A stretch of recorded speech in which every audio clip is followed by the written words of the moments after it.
Guys, সবাই কেমন আছো? আশা করছি ভালো আছো। আমি আর দিশান খুবই ভালো আছি। আর এদিকে দেখো, দিশান ঘুম থেকে উঠেছে আর পর্দাটা দেওয়া, তার মানে যে রোদ আসছিল জানলায়, তার জন্য পর্দা দিয়ে দিয়েছিলাম।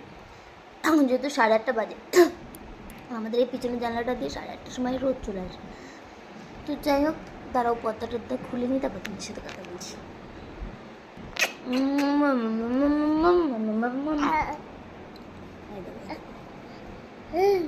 এই যে আমি তাই বলে দিল। তো চলো পর্দাটা তো খুলি। পর্দা তো খোলা কমপ্লিট। এবারে জানলা দেখতেই পাচ্ছ কতটা রোদ ছিল।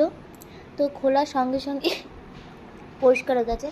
এই পাশে আর একটা জানলা আছে, দুটোও খুলে দিয়ে এ পাশটাও খোলা খোলা লাগবে। জানলাটা খোলার পরে ঠিক হয়ে যাবে। আমি জানলায় এইগুলো নিয়েছি, এগুলো বেশ ভালো না, ভাবছি